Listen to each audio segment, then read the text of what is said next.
everyone, it's Brett Hornby here, and welcome back to my YouTube channel. I'm a little subdued being in front of the Scotiabank Saddledome, and it's not even game day or suffering a tough loss, but on the other hand, we are suffering with a tough loss, as the other day, I'm recording this on Saturday, almost noon on the Labor Day weekend, that it was Thursday night, that apparently when it happened, that Johnny Gaudreau and his brother Matthew, they were back home in New Jersey, and unfortunately got struck by a drunk driver.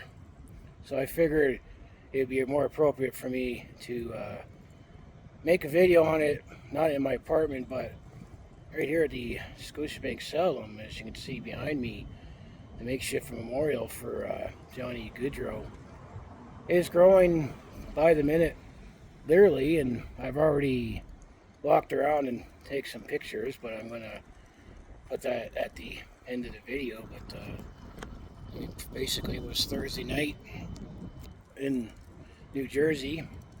Johnny Gaudreau and his brother Matthew were out riding their bikes on the street, and unfortunately they got struck by a drunk driver. So another reminder that drinking and driving is definitely frowned upon and has dire consequences, especially for the person that committed the crime. And you got charged with drunk driving and deaths of 2 people, and he actually had an open container. So that's why we hear from the story reports. But it's bad enough that Johnny Gaudreau and Matthew Gaudreau both tragically died. Johnny being 31 and Matthew being 29. I mean, that's another thing that really hits home with me, as I'm 42 and I'm still plugging through life. But that's one thing. And then, of course, we know from Johnny Gaudreau, from his time with the Calgary Flames, he did leave in 2022 in free agency, and didn't necessarily was under the best of terms, but we're still showing his love for all the time that he spent with the Calgary Flames and all the memories. I mean, he did play 2 years with the Columbus Blue Jackets. That's where he did sign that 7-year deal. So that's why we're looking at Johnny Gaudreau as one of the best Flames of all time. I mean, I think he's top 5 in scoring in franchise history. And we've had guys like Jerome McGinley, Theron Fleury, Al McInnes, and I believe it's Gary Suter. I'll have to look at the history, but no, Joe Nieuwendyk. Actually, it's Joe Nieuwendyk, because I think Johnny Gaudreau and Joe Nieuwendyk had about the same number of points. And we definitely know how great those players were back in franchise history. But he definitely has left a mark here. I mean, he was one of those likable players. He was definitely small in stature, and he was drafted in the 4th round in 2011 for that reason, because you're thinking, how could a player that good, even with more advanced scouting? But I mean, he was only 5'9" and barely 155 pounds when he was drafted. So that put him at a disadvantage, but could be an inspiration for smaller, lanky players that he could still make it, and made it big time in Boston College. And then we kept hearing hype about this player, and he I'm thinking, or hope we were going to sign him, and we eventually did sign him. I mean, he is American born from New Jersey, and he actually said his childhood team was the Philadelphia Flyers, and I think there was a report that he was wanting to either go to New Jersey or Philadelphia, but the cap situation, and he picked Columbus to, I mean, he still said it was tough to leave Calgary because he wanted to be closer to his family. And the other thing I got to mean to touch upon is that the reason why Johnny Gaudreau and Matthew Gaudreau, I'm sorry to get the names, but Johnny and Matthew Gaudreau were back home because the night that the unfortunate tragic accident happened, his sister was going to have a wedding the next day. So, I mean, that's the other thing you got to feel with this situation. You got two young men, 31 and 29, that were tragically taken away too soon because someone else decided to drink and drive. And then you got to feel for the family, especially when they're all together for supposedly was supposed to be a happy occasion, which turned not so happy for the wedding. I'm assuming the wedding went happen though, despite, but don't know those details. Don't quote me on that. But it's just a sad, tragic situation, and I just feel for the families. I mean, Guy Gaudreau, his father, always tried to come out here from back home to see Johnny play, and he seemed like a heck of a guy. He also, he managed a rink back in New Jersey, and he inspired Johnny and Matthew to love hockey. And one of the mementos you'll see when I get to that part of the video is you see a lot of Skittles and purple Gatorade. Because apparently he got Johnny Gaudreau interested in hockey by putting Skittles on the ice, and picked them up from there. So, and then the purple Gatorade, well, that was kind of a symbolic thing that was on the bench, especially during the 2014-15 season, that when the Findaway Flames under Bob Hartley made the playoffs and got into the second round after knocking out Vancouver in an interesting series, that there was purple Gatorade on the bench. So there's just a lot of those mementos. But I mean, I'm just feeling a little subdued, and just as a hockey fan, I mean, just got to feel for the family and everyone involved. And I mean, I've seen a lot of young kids and their parents coming out here to either write the chalk. I wrote some chalk myself. I'll share that when I walk to the site, but and signed in the book. But Johnny Gaudreau has kids that age, young age, and can only imagine, being that age. I mean, I was fortunate enough I haven't had any tragic deaths in my family growing up myself, but I still say the toughest death I had to deal with personally, and it might sound silly, but I was turning 10 at the time, was when I learned a tough lesson that the dog had to get put down. So I was devastated for that. So I can only imagine what those kids are feeling, what I was feeling when our Titan, our Border Collie dog, that he was 12 and a half at the time, and decision decided to put him down, or I was taking that tough. But I can only imagine, the families, Guy times two with his sons, his sister. I mean, there's hockey fans here. Johnny played 9 seasons, and even in Columbus, at the Nationwide Arena, I assume I see Makeshift Memorial there. So both Calgary and Columbus is kind of really, but it's really the whole hockey world. But and this part, I'll shift to camera just to show what's around the memorial, and I'll come back here and give my final thoughts. But all I gotta say is rest in peace, Johnny Gaudreau, and as well as Matthew Gaudreau. I know you're up there somewhere looking down, and hopefully you'll be cheering hard for the Calgary Flames and the Columbus Blue Jackets. And both teams this year are gonna, pundits not say we're not gonna do as well, but maybe the spirit will help them out. So I'll show you the memorial in the next clip here, so stay tuned for that.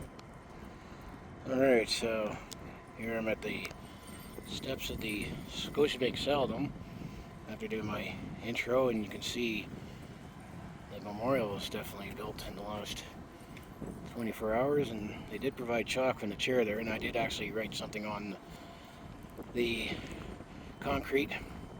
Not this beautiful number 13, but that's definitely a nice touch. But just take a look. There's hockey fans everywhere, and you'd still be surprised people where they come from to visit Calgary. You can see all the condolences right on here. You know, number 13. There's a number that has some stigma to it, but not here in Calgary.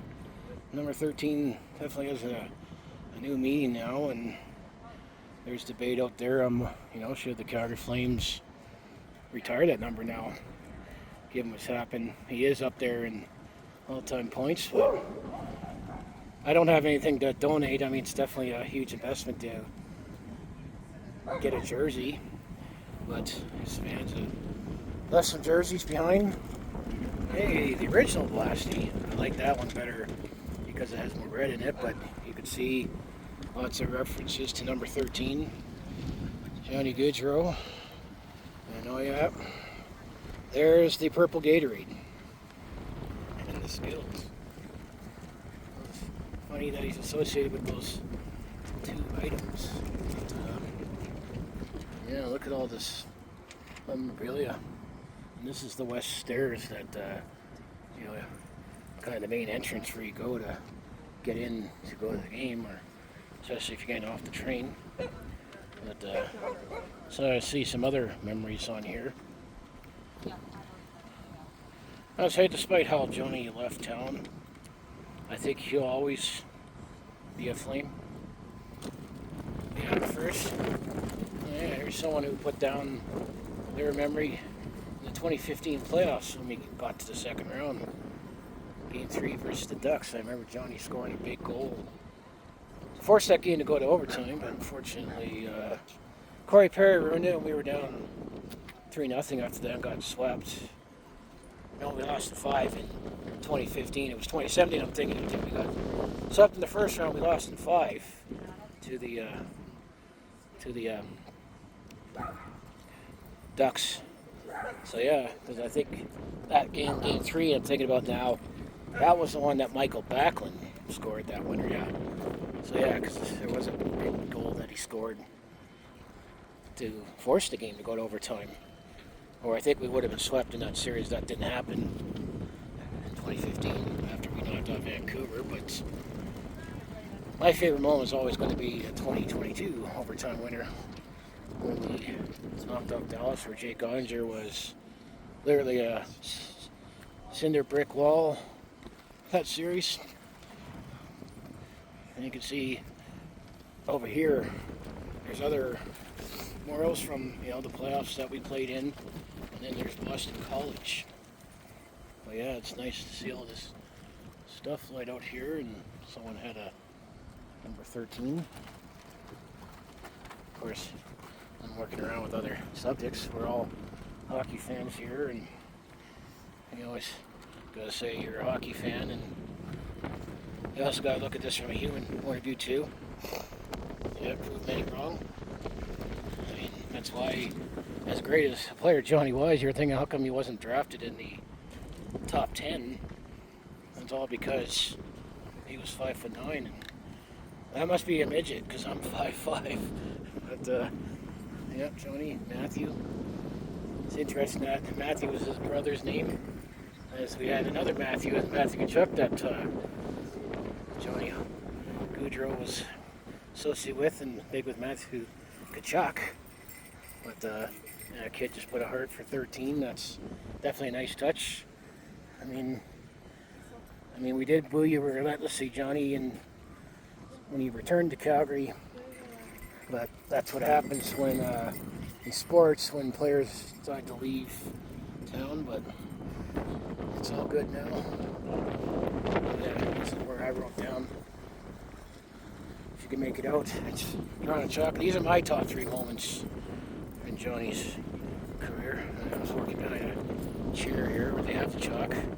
But I always keep saying my top moment is the Game 7 overtime winner against Dallas. When we finally saw Johnny Gaudreau and moved on to the second round and finally got that Battle of Alberta. It was still worth it even though we didn't get the result we wanted in the Battle of Alberta. Second moment I put down is he assisted on Jaromir Jagr's, which wound up being his last NHL goal. And that definitely looked, daunting given how tall and big, Jaromir Jagr is and how small Johnny Gaudreau was. But when we tried that experiment, and I still think it was worth it, even though I think we should at least sign him to camp before signing him at the end of the year, or at the beginning of the year.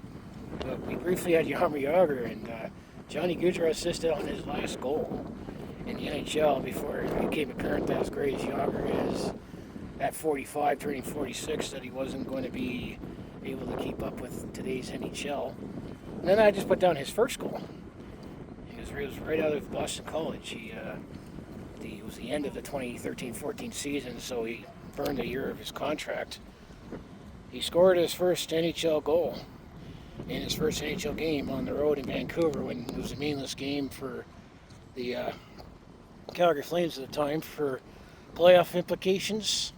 But it just brought hope, because that was after an era where we moved on from Ginla, Kipper retired, and started the Johnny Gaudreau, Sean Monahan era.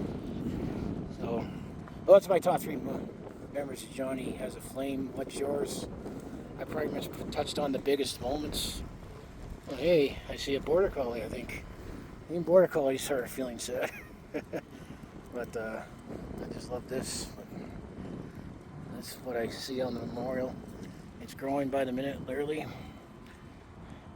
And then some people are saying, should the Calgary Flames retire Johnny Gaudreau's number 13? That's the hot debate right now. I mean, we had him for 9 seasons. He is one of the top scorers in franchise history. And I mentioned, we had a Ginla, then Fleury is second, and then Al MacInnis as a defenseman was third. And then we have, I keep thinking it's Joe Nunegger, Gary Suter, and then Johnny Gaudreau is within that same group there. I just think it was a different era when you have Al MacInnis and Gary Suter, both defensemen. That how many points they put up in their all-time franchise leaders, and even Gaudreau as a Flame maintain a point-a-game pace. And not even Jerome Ginla could say that, but Ginla also started playing during the dead puck era and those lean years. When we had lean years in the late 90s and early 2000s. But this is the memorial. I'll go back to away from the memorial, let other people get better shots, and I'll get my final closing thoughts. Just take this in, but I just can't believe this is what I'm making a video on. But as a Calgary Flames fan, like a fan myself, I pay my respects, so I'll get back and do a closing outro, and then afterwards I'll share my pictures, and when I do the magic of editing, I'll put down for sure where Johnny ranks in franchise history and scoring. Well, hopefully you enjoyed the walk around video showing the memorial as of this moment when I visited. I have to say I'm subdued, feeling what has happened, both as a hockey fan and you gotta look at the human element as well, with the sudden passing of, 2 young men. Johnny is the more famous of the Gaudreau brothers, and Matthew, because Johnny Gaudreau made it to the NHL. I think Matthew Gaudreau was coaching hockey somewhere. I don't remember. I might have to look that up and put that at the end. Oh, hey. Johnny be good. That's fitting as I'm driving, heading by here, but that was his goal song. Of course, I heard that song a lot when I watched Back to the Future. Getting back to closing thoughts, so yeah, the I mean, it was 9 great years for Johnny Gaudreau when he played for the Flames. He represented a new hope and era. When we heard all this hype about this kid, Boston, New Jersey kid, who played at Boston College, he was tearing it up, and I heard we drafted him, and I'm going to keep saying the reason why he was drafted. I think it was 4th round, 2011. I think it was 104th overall, to be exact. And despite the numbers he put up, he wasn't a top 10 draft pick for that because of the size. And everyone's like, "Oh, we need big players," but Johnny was able to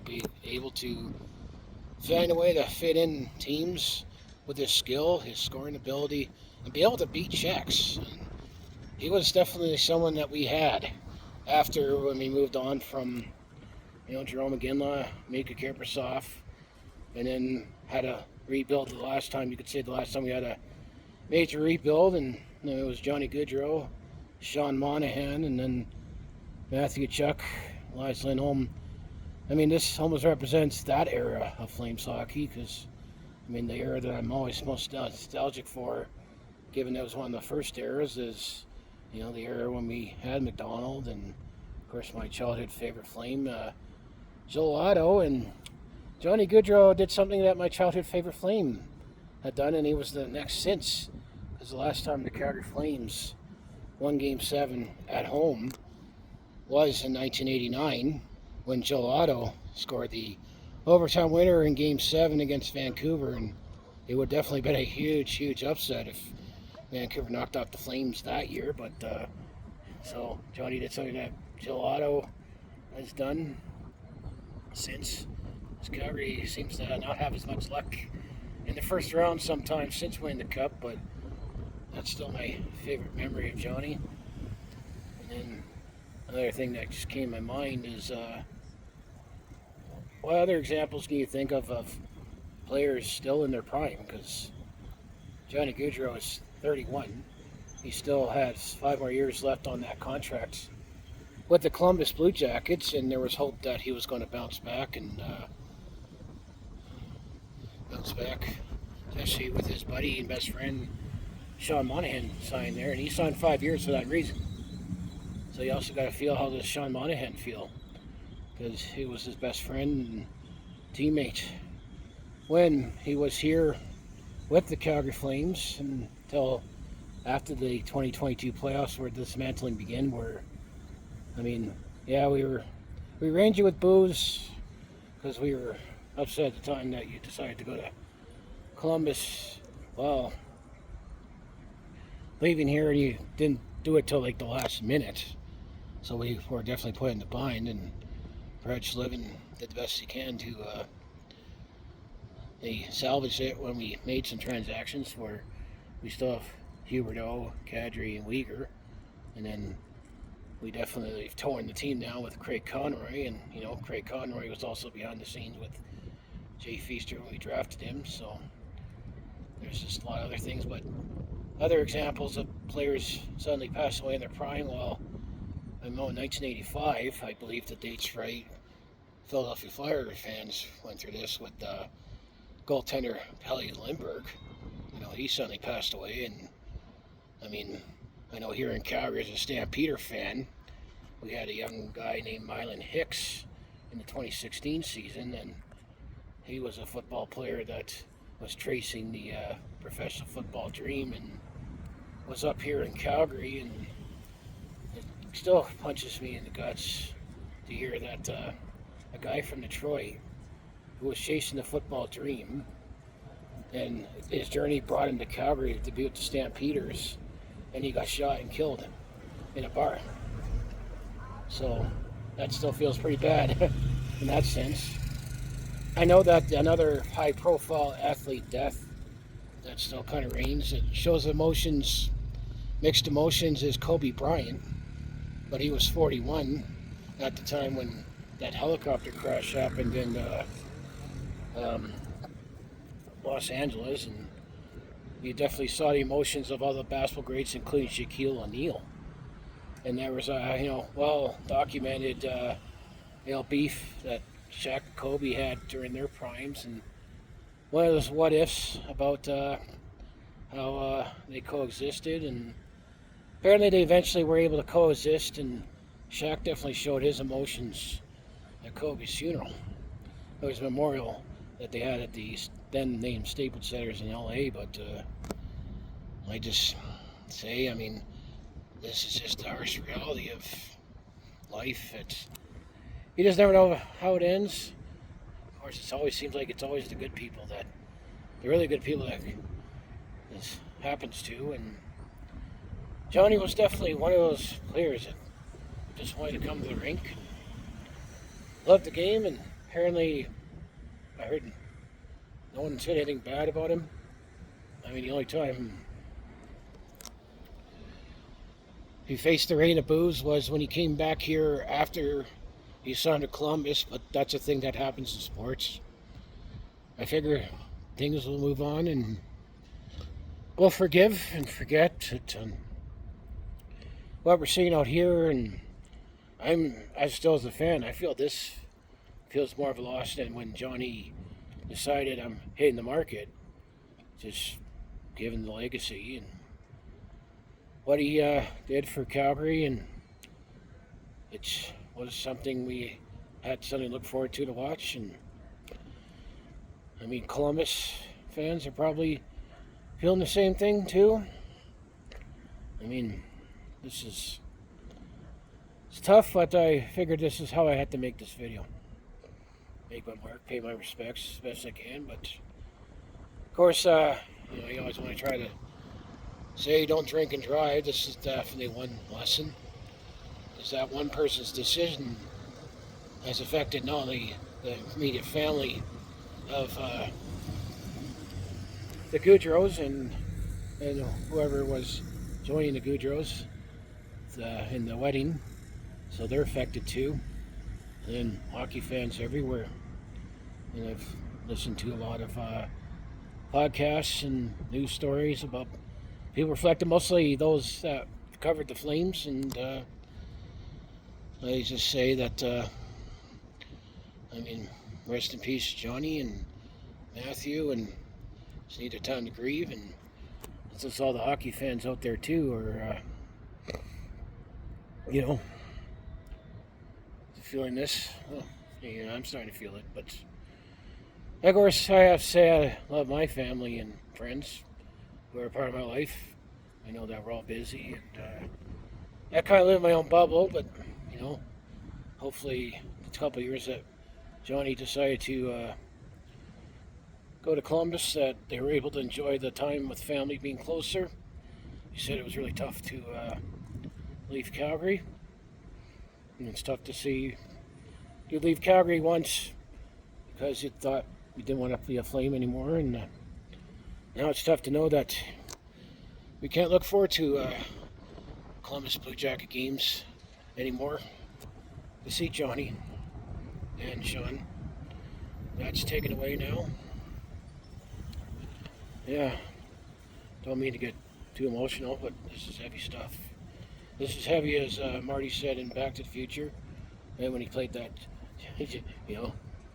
rendition of Johnny B. Good. He definitely was good. He was a great person. Well, he'll be missed everywhere. So I think I just gotta close out as I've touched on everything. I mean, I guess one more last thing is all these lasts where he assisted on Jaromir Jagr's last goal. I also just came to my mind that Hall of Famer Peter Marr, who was the voice of the Calgary Flames, I still miss him calling the games. I think that Johnny Gaudreau's first goal was the last NHL goal that Peter Marr called. Because after that 13-14 season, Derek Wills took over to be the voice of the Flames, and he still is today. And actually I saw a glimpse of him when I was on that tour here at the Saddledome, the public tours they have in the summer, who Rick Tulsky ran it. And I'm going to say hi, Rick, if you're watching this. I'm sure he's probably feeling a little subdued too, because I'm sure he's seen Johnny Gaudreau over his time working with the Flames. But I just had a lot to say, a lot to share. I just know that even hockey YouTubers like I definitely watch the hockey guy, Top Shelf Hockey, and even Larry occasionally. They all were also subdued, making their videos talking about this. And, I mean, I just felt I had to make the video like this because I have the prop right here. Because those other YouTubers, I know that both the hockey guy and I think Larry, they're both based around in the BC. I know the hockey guy, he's based in, I think it's Chilliwack. And then Top Shelf Hockey, I think his home base is somewhere in New Brunswick. So those are also great hockey YouTubers that are able to pump out more content every day. But me being the Calgary sports fan, and I'm going to say I have it right here, the Saddledome Memorial. I've also seen Makeshift Memorial in Columbus. I'm also going to say, with this being Labor Day weekend, I'm pretty sure there'll be a tribute to Johnny Gaudreau at the Labor Day Classic. So I'm probably going to try to capture that. And if the sky stays like this, I think we're going to see those Jets back as an overhead before kickoff on Labor Day. Just trying to end this off and lay it out, but I know I'm just going on, but I need to share my thoughts and opinions about Johnny Gaudreau, and I'm just going to say thanks for watching, and if you want to follow along with this Calgary sports fans journey, just make sure you hit like and subscribe, and I have my other social media links down in the description below. I'll post a few Instagrams of my favorite shots from what I saw here today, and I'll put my picture collection in this video, and when I get back home to do my editing. So rest in peace, Johnny Gaudreau, Matthew Gaudreau. Condolences to the family and everyone involved, and just all fellow hockey fans, especially here in Calgary, the Calgary Flames. We had them first, and Columbus Blue Jackets, or anyone else that just marveled at the pure talent that Johnny Gaudreau provided, and he played here for 9 years. You know, he's not going to play here anymore, regardless what jersey he's wearing. And it always looked right in the Calgary Flames, not so in Columbus, but that's life. And he was one of the best young American-born players as well, who helped Boston College and the World Juniors in 2013. So thank you.